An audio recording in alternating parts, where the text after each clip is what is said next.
नमस्कार। जय भोजपुरी, जय भोजपुरिया परिवार की हास्य कवि गोष्ठी में आज वर्चुअल हास्य कवि गोष्ठी में आज शरीक होके के हमरो मौका मिलल बा। एगो हमहू हास्य कविता भेजतानी जौन गरीब लोग पर आधारित बा। गरीबी मिटाओ खातिर सरकार आजादी की बादे से प्रयासरत बाटे, लेकिन ए बार गरीबी मिटल नहीं। पानी जैसे जिंदगी भी अपन रास्ता बनावेला, गरीब लोग भी अपना के जिए का रास्ता बना लिया।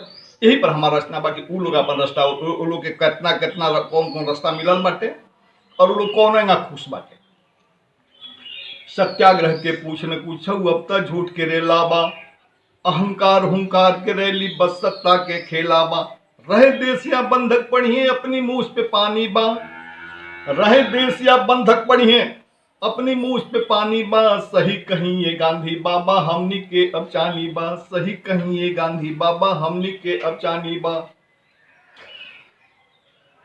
रोज रोज होता चुनाव अब स्वर्ग से नेता आवेले, रोज रोज होता चुनाव अब स्वर्ग से नेता आवेले। भूखा बैनर पोस्टर लेके दिन रात समझावेले। 4 महीना पूछे गहगर रौरे ओट कहाँ जाला, 4 महीना पूछे गहगर रौरे ओट कहाँ जाला। इमे छाम कौन बा सबसे कुछ कुछ माल भेटा जाला, इमे छाम कौन बा सबसे कुछ कुछ माल भेटा जाला। भर चुनाव ले गोस्वदारू मिले त राम कहानी बा, भर चुनाव ले गोस्वदारू मिले त राम कहानी बा। सही कहीं ये गांधी बाबा हमनी के अब चानी बा, सही कहीं ये गांधी बाबा हमनी के अब चानी बा। रोज रोज नेता के रैली शहर शहर में जाइले, दूगो दहाड़ी नाश्ता पानी सुखले सूखल पाइले। गाड़ी से ले जा ले नेता झंडा एगो थमा देले, बस से उतरी नारा बोली भीड़ देखा पहुंचा देले। पार्टी चाहे कोनो होके, पार्टी चाहे कोनो होके पैसा लेके जानी जा। सही कहीं ये गांधी बाबा हमनी के अब चानी बा, सही कहीं ये गांधी बाबा हमनी के अब चानी बा। तीसरा रास्ता का बाटे, गांव गांव मनरेगा बाटे बिना काम मजदूरी बा। साइडे पर बस उठा बैठा मिली माल जरूरी बा। 3 दहाड़ी 13 लिखाला 10 प्रधान दिया जाला, 3 दहाड़ी 13 लिखाला 10 प्रधान दिया जाला। तबो तब इन मेहनत कैले गहगर माल भेटा जाला।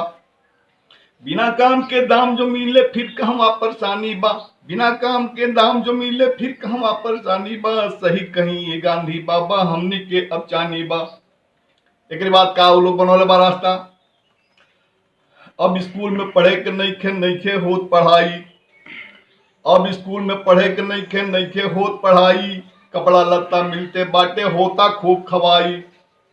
नाना रकम के व्यंजन बाटे पूरी दाल कबो खीर, नाना रकम के व्यंजन बाटे पूरी दाल कबो खीर।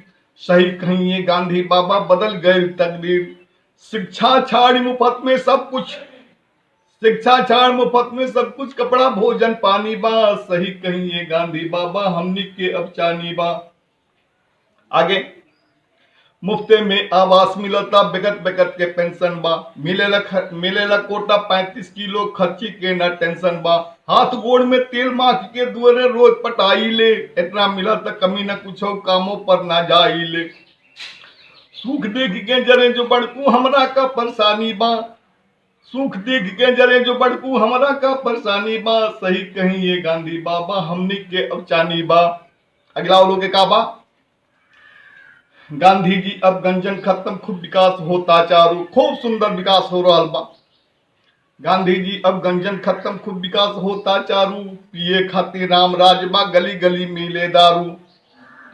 भट्ठा पर दारू के गंगा ठेका पर जमुना माई, भट्ठा पर दारू के गंगा ठेका पर जमुना माई। खूब भरोस आगे चुनाव ले कोटा में भी आ जाई।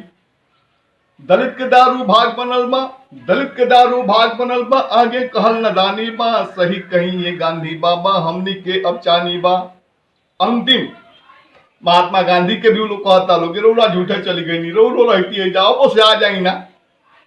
इतना सुखबा कहाँ बखानी, इतना सुखबा कहाँ बखानी, कहाँ कहाँ ले बतलाई। झूठे बानी स्वर्ग में गांधी हमारी घरे आ जाई। आई कुदारी डबल किनाई मनरेगा के मजदूरी, आई कुदारी डबल किनाई मनरेगा के मजदूरी। डबल कमाई फुकते में जब मन के आस हुई पूरी।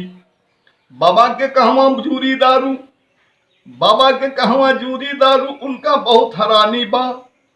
बाबा के कहवा जूरी दारू, उनका बहुत हरानी बा। सही कहीं ये गांधी बाबा हमनी के अब चानी बा, सही कहीं ये गांधी बाबा हमनी के अब चानी बा।